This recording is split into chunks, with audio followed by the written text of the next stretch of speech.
લે નું નામ છે વૃંદા. વૃંદા માસીબા અત્યારે તને કિષ્કિંધા નગરીમાં જાય મારા સકપના શ્રી બદલ તરત પાછા ફરો. હાલો એ આનો હાલો માસીબા.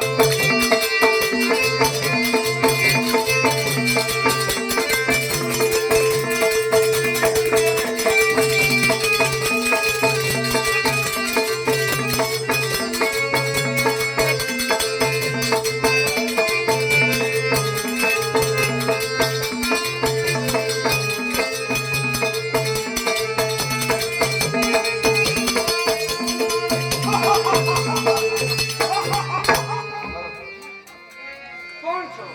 જે હોય ત્યાં જ થોભી જાઓ. જો મેં તન મન ધન અને કર્મથી જાનંદરને જ મારા પતિ માન્યા હોય તો અહીંયા આપોઆપ અગ્નિ પ્રગટ થાય. અગ્નિ એ પણ આ જાલંધરનો માર્ગ છે કદાપી નહીં. શું આપ જ જાનંદર છો એ હું કેવી રીતે માની લઉં? અરે તેનો પરિચય આપ તમારા મુખે જરૂર લઈ શકો છો. તો સાંભળો, મારા 3 સવાલના જવાબ આપો તો હું માનું કે આપ જાનંદર છો. ઓહો અરે તમારા 3 સવાલ તો શું આવા અનેક સવાલ કરો. આજે આ જાલંધર તમારા બધા જ સવાલની પટાવચ કરવા આવ્યો છે. તો સાંભળો કે જગતની અંદર શૂન્ય સર્જન કરતા કોને શીખવાડ્યું? હા. અરે જેના હાથોમાં આ રમેશ વીજળી કરતી તલવાર જેવી છે તલવારનો સંગાથ હોય આપ તેને સૂર અને તાલનો પ્રશ્ન કરો છો. તો સાંભળો અરે જ્યારે દેવ સભામાં તેમના મીઠા મનોરંજન માટે જ્યારે મીઠું સૂરનું સર્જન કર્યું ને ત્યારે અમૃતનો મીઠો કટોરો કોયલાના કંઠમાં રેડ્યો. આપેલો પણ સવાલ સાચો છે. તો સાંભળો આ મારો બીજો સવાલ કે કળિયુગમાં મોરને કામણ કરતા કોને શીખવાડ્યું? મોરને કામણ કરતા કોને છે એમ કહો છો?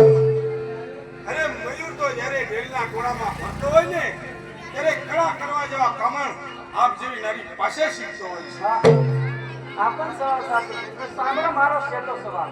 કહો અરે મને જલ્દી કહો. આજે તો મારે તમારા સવાલની પટાવટ અહીંયા જ કરી નાખી છે. તો સાંભળો કે કળિયુગમાં જોબન ક્યારે ખીલે છે? અરે કળિયોમાં જોબન ક્યારે ખીજાય એમ કહો છો?